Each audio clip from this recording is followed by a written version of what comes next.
we may have a couple more. And I'm just responding to the recording message. So yes, we'll have a panel talking about how in local journalism in relatively small communities like the Rogue Valley, we cover or should cover issues like disagreements about how the city budget is to be sustained, or disagreements about housing, or disagreements in general where some segment of the community might take offense at some position that a journalist takes, and what are the responsibilities and interests of journalists in these processes. So we'll be providing more information on that, and I think that will be a lively and potentially very informative discussion too. Yeah. Is that, yep. John, did you want to say something? No, sounds all very interesting. And is Bert Ettling one of the locals? Yes. That might have? I'm guessing. Yeah. Yep. All right. So in the interest of moving things along, I will turn things over to Sandra Coiner, who will outline a few procedures for today's event, and then we'll get started. Thanks. Thanks, Tony. Thanks, everybody. So today we have a very large group for any Zoom meeting. It's also a large group for the goals we've set for the Salon series. The Jefferson Center mission stresses inquiry and thought, and we aim to promote and support engagement with important community issues. This Salon series, which occurs every month, and also the Jefferson Center Book Group and the New Scientist Group, emphasize, therefore, discussion. So the point is we want to grow individually by learning how others think about issues that concern us all. And we invite anyone who's interested in promoting this kind of interaction, this kind of sharing communication, to join us in figuring out how we can institute that in our community. We want to encourage the expression of differences where they exist, but doing so can be difficult in a large group. So we have some guidelines on how to disagree without being disagreeable. For this group today, the #1 rule is mute yourself, because the background, it's difficult to figure out when the background noise is coming from yourself unless you just preemptively mute yourself. And the second part is, we want discussion. We want you to have comments. We want you to have questions. But if we are going to be 100 people, we are not going to be able to get to them all. So let's use the facilities of Zoom. Put your comments and your questions in the chat and send them to all, not just to the speaker or to a person who you think should answer them. Send them to all. That's because we have 2 folks who are going to monitor the chat, and at appropriate moments, they will bring things from the chat into the larger discussion. We will save the chat. We will preserve everything that's been entered into the chat. And the comments and questions will be answered even after the meeting is over, as that is appropriate. And the chat with all of its comments and questions will be made available on the Jefferson Center website and probably on the SOCAN website as well. So please, mute the speaking and do the typing. Chat, chat, chat. Discuss, disagree. Now Joe is going to introduce the program we have today. Okay.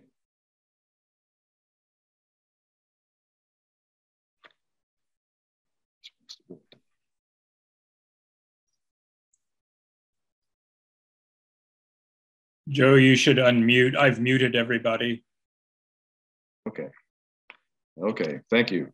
So today we're going to talk about the future of water in the Rogue Valley, and the process we have is that I'm going to take just a few minutes to set a general context for the water situation in general, and then I'm going to turn the floor over to Julie and Cody from Medford Water, who are going to fill in a whole lot of the details and explain some of the specifics of our situation. So first of all, many of you are, I'm sure, familiar with the water cycle, where our water comes from ultimately, which is evaporation of water from the Pacific Ocean, air movement over the land. When that air cools, the water comes out of the air, falls onto the ground as either rain or snow, and then some of it percolates into the ground to become groundwater, and a lot of it runs off to go right back into the ocean. This could be a picture of, or a very simple picture of, what the coast looks like, what our area looks like. Unfortunately, if I were to draw this same picture in the summer, there'd be almost no water coming, because this system, this conveyor belt bringing water onto land, moves up to the north in the summertime. So we actually have rain in the winter and snow in the winter, but not much in the summer. That's great if we want to do outdoor things, like have a 4th of July parade, go to an outdoor production at the Shakespeare Festival, go to the Brit, go hiking. It's not so good if we want to garden, grow flowers, have a lawn, or have agriculture going on. So we have to have some way in which the water is saved over from the winter to the summer. Now, nature will do this for us in some sense. We have snowpack. If the water falls down as snow onto the mountains, it's not going to melt right away. It might stay for days. It might stay for weeks. If we're lucky, it will stay for months. And then it will be added back into the system. Also, if the water percolates down into the ground, that can stay as groundwater, which takes a longer time to eventually come out. It might come out as a spring.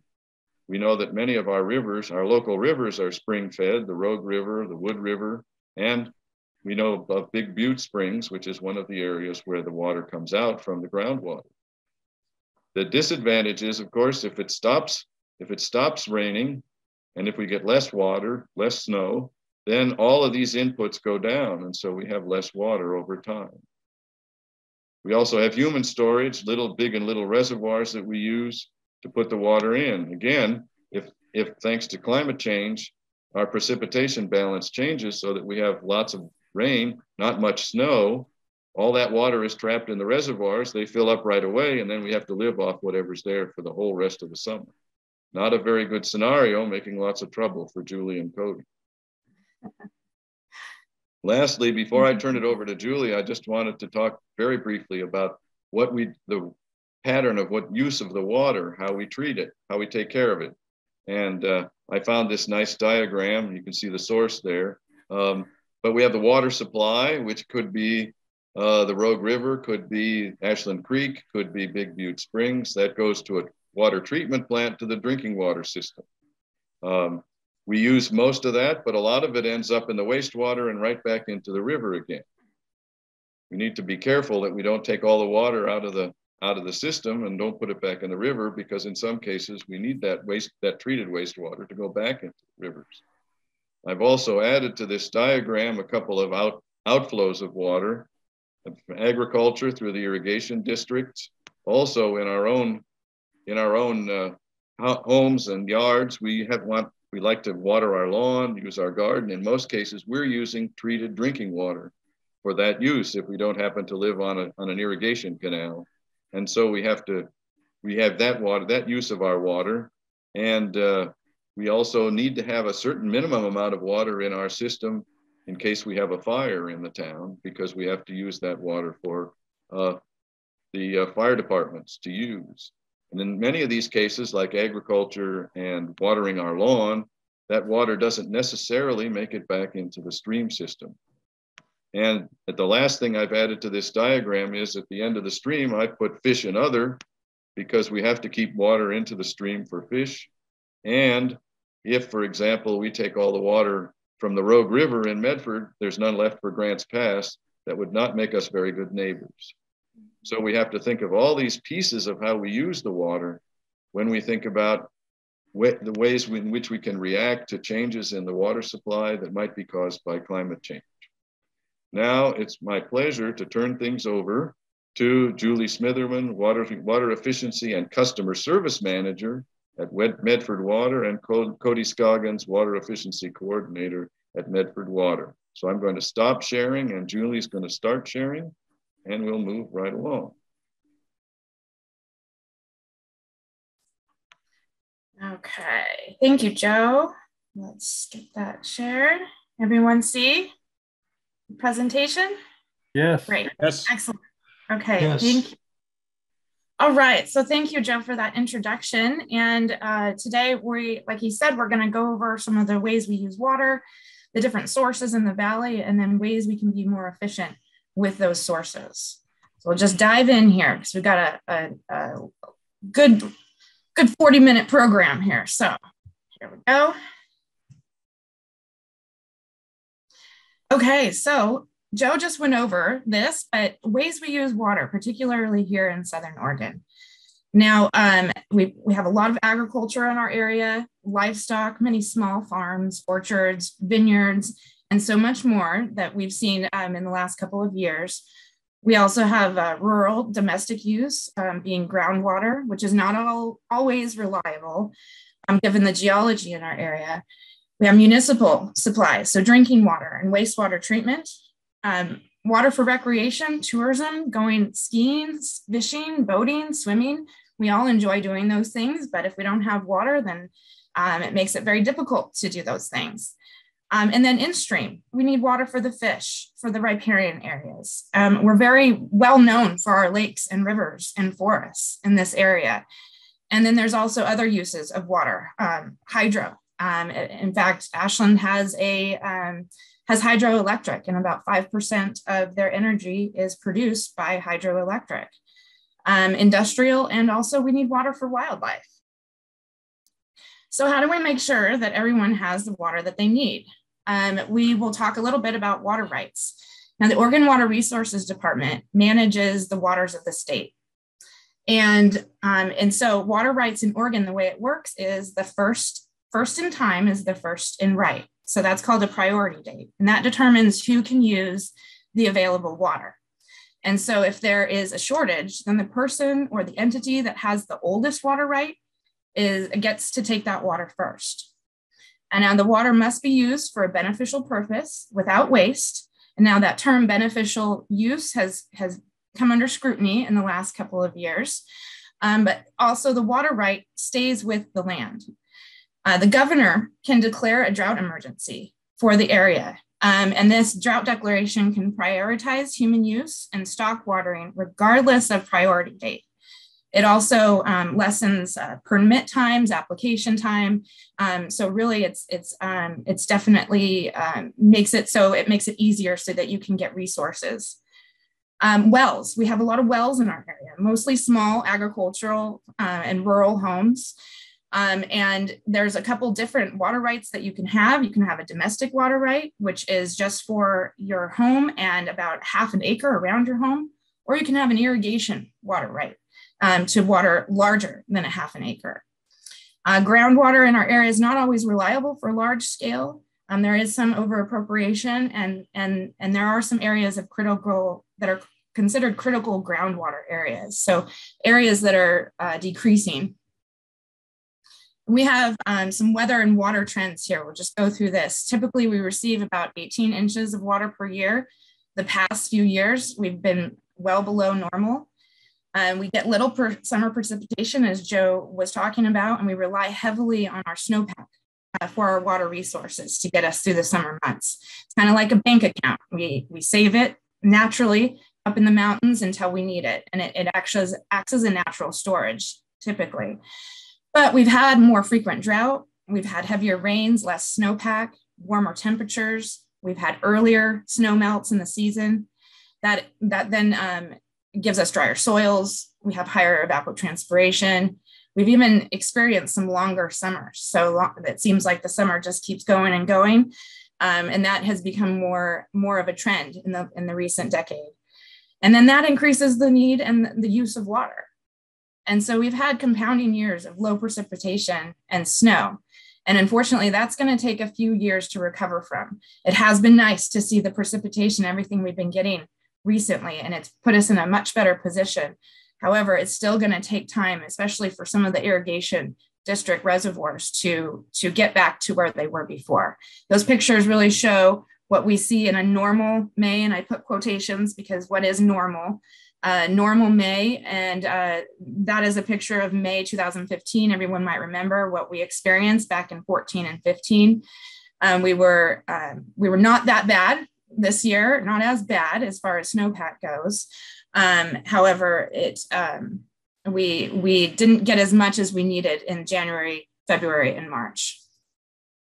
So let's look at the Oregon Drought Monitor. This was in 2021, so towards the end of the year, 2021. And now this goes into February 2022. You can see how much the drought has expanded across the state. And in particular, that real dark, exceptional drought area in Central Oregon really expanded. And then this is the most recent. The area in Jackson County, as you can see, is now more an extreme drought. Even given the precipitation and snowpack we have received, it's still, our area has been so dry for so long that it is still considered in extreme drought. Now, this is what I call a tale of two winters, because this really was, we started out so well, you know, November through October through December, and we had a snowpack was 187% of normal in early January. So we were all excited, you know, we thought this was going to be a great year. And then it started to go down a little bit. And about early March, we saw about 75, and we're going, okay. And then April hit, and we went down even further. So what we saw in the news during this time, starting early March, we saw a lot of things in the news. Epic drought. This year, Governor Brown declared a drought emergency for Jackson County on April 7th. A season snowpack stacks up short. Medford surpassed a 1913 record for driest February on record. So this is the type of conditions that we've seen in the last couple of years. And the West in particular is under this mega drought, and areas in California, Arizona have definitely seen a big increase in drought periods throughout the last decade. Then, this is the good news. So I was real excited by this. So the spring storm has hit our region and has brought a significant amount of precipitation. And the Chinook catch a break. I loved that headline.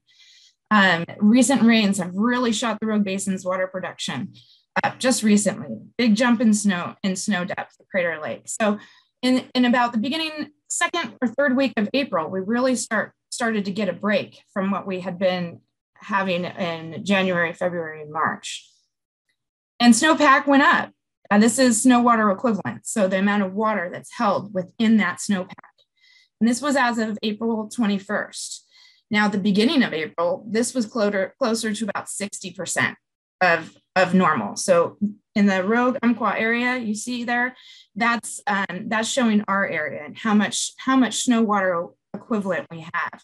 So as of April 21st, it went up to 83. And then most recently, this is what it looks like. And I tell you what, I love these colors, these bright blues and greens. Makes me very happy to see this. And so what we're showing here is that right now, the snowpack is about 113% of normal in the Rogue Umpqua Basin. So we really came out of what we were experiencing in January, February, and March. And so right now we're looking a bit more normal as far as snowpack goes for this time of year. Now I'll jump into talking about our water resources. This gives a good overview, and I love this map showing the Rogue River Basin. And we're going to focus on the northeastern side of the Rogue River Basin. And it's going to look more like this. It's broken down into the upper Rogue and the middle Rogue. And we're going to focus on those two areas, upper and middle Rogue. So the first, so if I go back here, you see the upper Rogue. So that is right where the Rogue River Watershed and Big Butte Springs watershed lies. And you can see all the way up there by Crater Lake is where the beginning of the Rogue River starts, up there by Boundary Springs. And we have Big Butte Springs there. It comes right off of the Cascades, right at the base of Mount McLaughlin. And the water supply, the water that comes out of Big Butte Springs and the Rogue River provides water to approximately 140,000 people across this valley. That includes Medford and White City, and then our partner cities who we sell water to. They all have their water rights. Every city has a water right. but the city of Medford Water Commissions provides the water, treats the water, distributes the water to those communities. And those communities are Central Point, Eagle Point, Jacksonville, Phoenix, Talent, and sometimes Ashland. So we'll talk about the first source, which is Big Butte Springs. It's the primary source of water for the Medford area, and there's 140,000 people. And it's been the water source since 1927. It's just located just outside of Butte Falls. It's a pristine source, so it requires very minimal treatment and pumping. If you ever get a chance to do a tour out there, there is a water fountain, a drinking fountain that you can drink directly from or get a cup and fill up, and it has no treatment, came right out of the spring. It's just pure spring water. And this system is piped, so water never sees daylight, the springs water, until it comes out through your tap. And so those two pipes, it flows by gravity for about 30 miles, and this supplies us with water all year long. The aquifer that we have, it depends on rain and snowpack. And so any type of precipitation is very helpful to the Springs area. But the springs have decreased over the past decade by over 20% in the past decade, unfortunately. And given the droughts that we've been dealing with the past few years, that's a good indication of why that is. The area up there is about 2,700 feet. It's volcanic rock. It's got a good aquifer, so it can hold a lot of water. Anything that comes down off of Mount McLaughlin is held there in that aquifer. Now, the pipes can bring to town 26 million gallons per day, but because the springs have decreased in flows, currently we're only able to bring about 19 million gallons of water per day. Now, so then we start at about May or so, because water use and water demand in our community starts to increase, and that's due to irrigation and all of our summer activities. So it was determined that in 1968, we needed a secondary source to keep up with that demand. And it's surface water. It does require treatment, but it is a little bit warmer. So sometimes you might notice a difference in water, but it's only because it's slightly warmer than the springs water. The capacity of our treatment plant is 45 million gallons per day. So right now, that's the most that plant could ever produce. It is going through an expansion right now, but as of right now, that's the most you can get out of that plant. And that's about equivalent to 70 CFS. So to put it into perspective, summer flows, river flows are between 1,500, 2,500 CFS. And right now, currently, the flows are at 2,200. So when you think about it, I have a lot of people say, oh, we must take all the water out of the Rogue River. This really just puts it into perspective about how much water we are actually pulling out of the Rogue. Now, when I talked about how the springs were lower, the Duff plant has to make up the difference for that. And so historically, we've operated May through October, but because demand has increased, because our summers have been extended in the past, we're now running the plant between April and November, and eventually we may have to run it all year long. And I'd like to direct you to a great website that I found. It's called snowflow.org. Lots of great information on river flows, and it is USGS information. So here's a couple graphs showing you the statistics of water use for Medford and surrounding communities.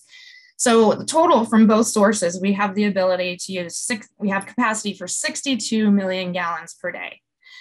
In 2021, if you look at that graph down there, we had record production at the plant. And if you all remember, in June last year, we had a nice little heat wave. And that's what created that increase really early in the season. Plus, we had reduced supply from the springs. And so you see the difference between the lines on 2020 and 2021. That's really just showing that because of the decrease we had in the springs flows, the Duff treatment plant had to produce that much more water to supply the community with the water that we needed. Our average day demand, and again, when I'm talking about all of these statistics, this includes all of those communities that I mentioned in the beginning. So average winter daily demand, 17 million gallons. So all the way through the winter, we're we can just use the springs water and we don't have to supplement. And that covers everyone in this community that gets municipal water. And our average summer day demand is 47 million gallons per day. But we did hit a peak, and we were pushing 62 MGD in 2020 when we had the Almeida fire. And that's when we had to ask everyone to cut back as much as they could, an emergency situation, because we could not keep up with demand. And so any other uses that weren't necessary, we asked people to stop using water where they could. Peak day is normally early July or August, but again, last year it was June. Hopefully that's not going to be the case this year, looking at the extended forecast. And then there's another graph showing Big Butte Springs and the Duff water treatment plants. You really get an idea of how much water we use from the springs each year and how much we use from the Rogue River. And like I said, that balance may be changing as springs flows continue to decrease.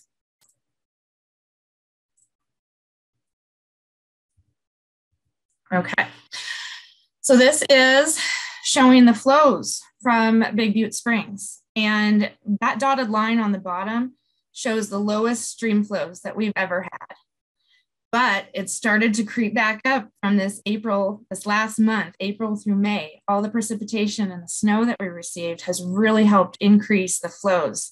And you can see here, minimum flow for 2 full pipes. Right now, we're only at 1.5 pipes because that's all we can bring down.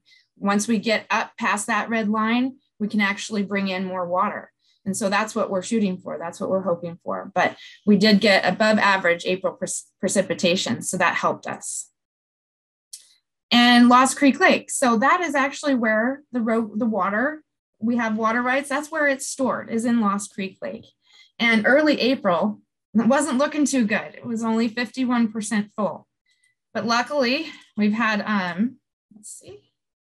now we're at 97% full. And in fact, I looked at it just recently today and it said 98. So we're still climbing, which is excellent news. So now I'm going to jump into Ashland Creek Watershed, and I want to talk about the sources of water for the city of Ashland. Now, Ashland, different from Big Butte Springs and Rogue River, Ashland's water comes from Siskiyou Mountains. And the watershed, as you can see, it's outlined there on the right, the highest peak being Mount Ashland. And it all flows down into what you see there, Reeder Reservoir. Now, if you look at the difference in size between Reeder Reservoir on the left and Immigrant Lake over there on the right, it is a much smaller reservoir. So it does fill up typically every year.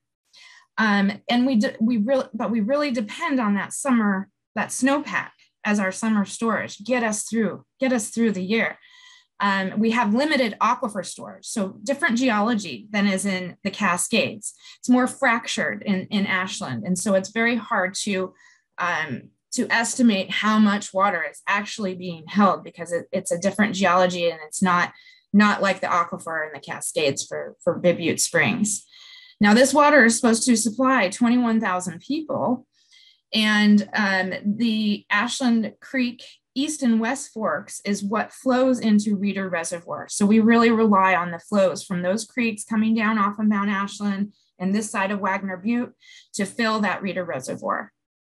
And some stats, winter usage is usually 1.5 to 2 million gallons per day, but we jump 3-4 times in the summer because of irrigation and our summer uses to 5.5 and all the way up to 6 million gallons per day. Now, Ashland in June of last year had their peak day in June, which was 6 million gallons, which is quite a lot in the beginning of the season. So Ashland has 3 water sources. The first, and I don't know if everyone's seen what Reeder Reservoir looks like on the left, but that is it. That's Reeder Reservoir, and that's Hostler Dam. And so we have that impoundment, and that is the primary source for the city of Ashland. The secondary source is TID water, water from the Talent Irrigation District. And that comes to us via canal through the city of Ashland, and I'll get into more details in just a minute. And then this third source, Ashland does have a water right from Lost Creek Lake. And so that water is transported via Medford Water Commission through the tap line. It's called the Talent Ashland Phoenix Intertie. And that supplies their third source of water or emergency source. So the primary source, again, Reeder Reservoir is smaller, but it does hold 280 million gallons. And I know that might sound like a lot, but in the summertime, we can go through that pretty fast. It will fill. Usually it fills every spring. I don't think I've seen it not fill in the spring. And East and West Forks that flow into Reeder Reservoir can be close to 2 million gallons per day towards the end of the summer, and all the way up to 20 million gallons per day in the beginning when the snow is melting. Currently, the reservoir is at 93%, and it is continuing to fill. The demand for the community is at 2.9 million gallons per day, and the water that's flowing in from the East and West Forks is about 8.65 million gallons per day.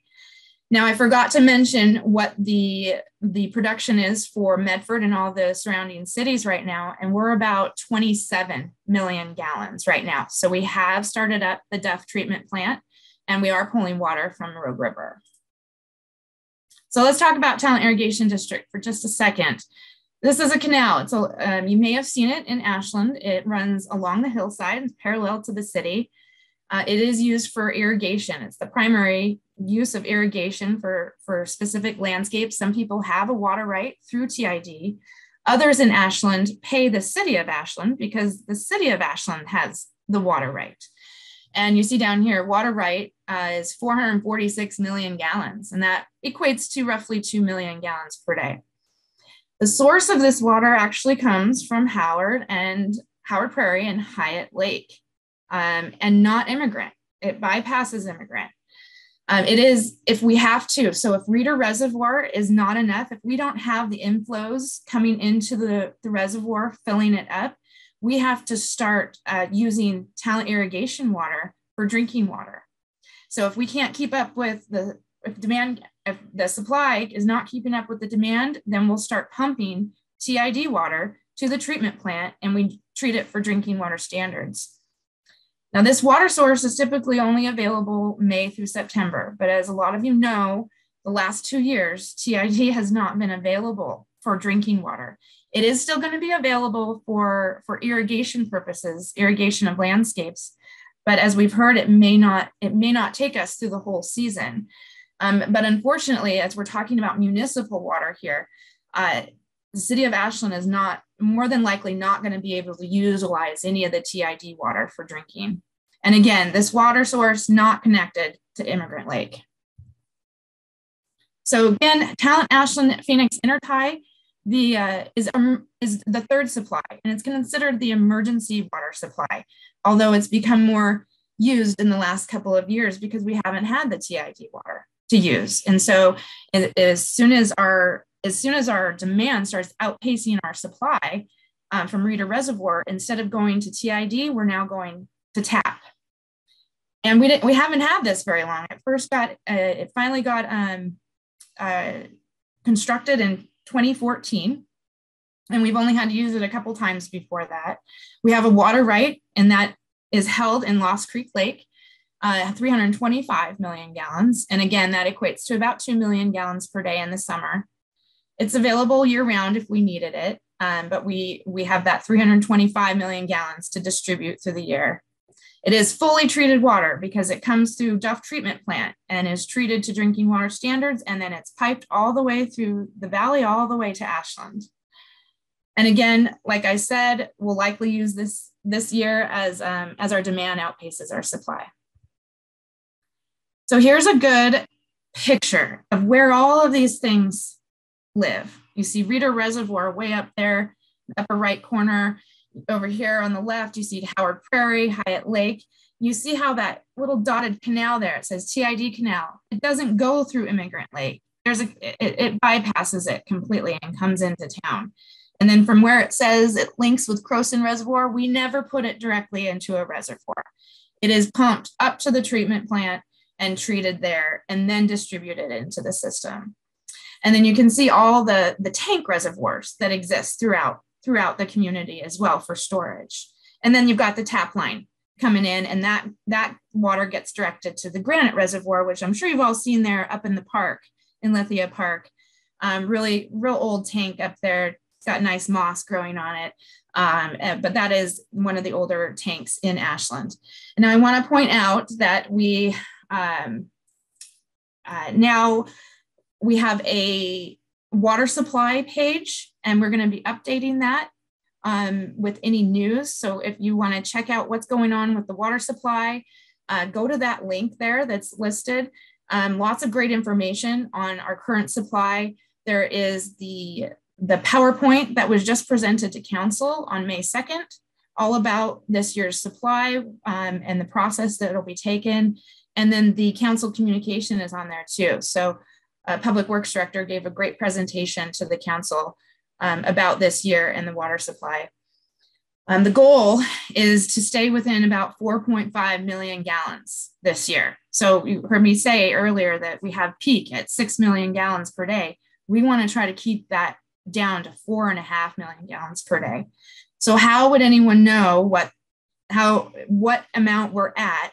We have actually in the city of Ashland, and I say we because I think of myself still being in Ashland and working with Ashland, but we have a water dashboard that has been created. So if you haven't seen that, this is what it looks like. And it's pretty cool stuff.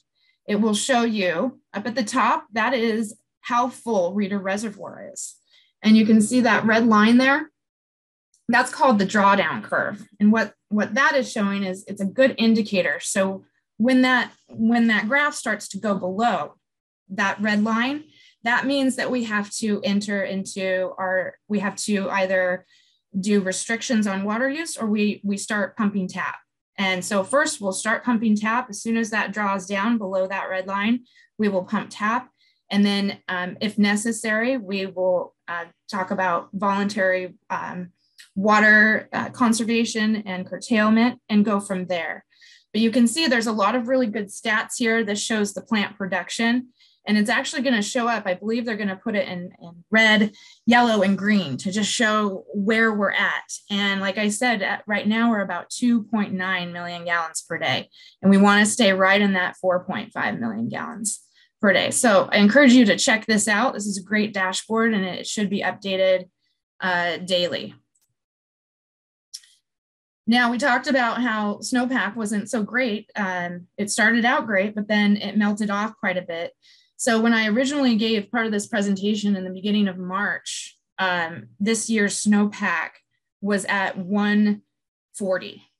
And so since the beginning of March to now, we've increased inches up on Mount Ashland to 180. And I just love this graph. I pulled this from Mount Ashland's website. It really gives you a good idea of what the snowpack has been up there throughout the years. And it breaks it down between El Nino years and La Nina years. And we all talk about, oh, this must be the lowest snowpack we've ever gotten. Well, it's not. We've actually had years in the past, like 2015, where we got only 87 inches, or back in 1991, 71 inches. So it definitely is cycling, but the trends are showing less snowpack over time. And then this is a great graph, and the link there at the bottom, I know it's long, but if you need a copy of this information, I'm happy to send it to you. At the beginning of this year, this is specific for Ashland, the snow water equivalent, or the percent of median, was only 40%. We were only 40% of median in early April. Then it started going back up, but by early May, when the presentation was given to council, we were at 62%. And now currently we're at 78% of normal. So we really have done a lot better than we initially thought we were going to do this year. And you can see that the black line, it represents 2022 snowpack or snow water equivalent, excuse me. And the green line represents the median. And so you can see how much it's fluctuated over the years. 2015 was that red line down at the bottom. And so if you have a chance to get on the website and look at this graph, you can click other years and it will show you where that lines up on this graph. Okay, so almost finished with my section. I'm going to talk quickly about irrigation districts because they have a whole nother source of supply. The irrigation districts, the lakes, the reservoirs that were created for irrigation in our area were completed in the early 1900s to 1950s. And these districts, and these reservoirs, they provide water to approximately 40,000 acres of land. And then another 170 acres of land get water from other streams, tributaries, and groundwater. Now, the irrigation districts are really struggling, and I think they're the ones who've been hit the hardest by these drought years. They had years of low precipitation, snow accumulation. Those reservoirs just kept getting drawn down farther and farther, and it just makes it that much harder to refill them each year, especially when we're having minimal years of snowpack and precipitation. In 2021, there was late startups and water rotations and shutdowns as early as mid-July for TID and early August for MID. It's the shortest season, I think, on record. And it was looking to be the worst this year until we got some of this precipitation. But last year, again, some crop yields were reduced, they weren't planted, the quality was poor, and there was a lot of tree mortality in the area. So this is not what the lakes look like right now. But this is all the lakes. These are the irrigation district lakes. So when we think about where our water comes from, we need to be careful not to confuse where our drinking water comes from and where our irrigation water comes from. And that's what we're seeing here on this slide. These are the lakes that provide irrigation water to all the agriculture in our area. And this is what they look like when they're full. This is what we want them to look like. This gives a kind of more of a map, a general geographic location of where these lakes exist. And you can see it's color coded there. So you've got Willow Lake is the water source for Eagle Point Irrigation District. Fish Lake, 4 Mile Lakes for MID. Agate Lake is for the Rogue River Valley Irrigation District. And then you had Howard Prairie, Hyatt Lake, and Immigrant Lake are the sources of water for the Talent Irrigation District. And so those sources of water have definitely taken the brunt of these drought years. And as you've heard in the news, and this is mainly what we're hearing in the news, is that these sources of water have not been able to refill like they normally would. So just giving you an example, this is what we call the Teacup Diagrams. And last year, early May, this was the percentage full of each of these reservoirs. So again, not what you want to see going into a summer for irrigation season. And as you know, we shut down, the irrigation district shut down very early. This is what it looked like as of January. So we were very, very nervous starting January. I mean, this is virtually, you could walk across the lake beds at this point. 227, 22. Started to increase just a little bit, still not seeing what we want. And then just most recently, when I pulled this on 5/16, you see Immigrants up to 25% full, Hyatt 21. You see Willow Lake has filled up completely. And the reason for that is actually Willow Lake, the source of water for Willow Lake comes from the Big Butte Springs. And so it's a good source of water. And so that's why they've managed to fill that up. I took this quote from TID as of 5/18. It said, as of today, the water supply is aligning more closely to what we had this time last year. We currently have approximately 35 days of water in storage. So again, not looking good, not looking as bad as it could have been as of April 1st, but not where we want to be, so that we can expect that there's going to be some cutbacks again this year.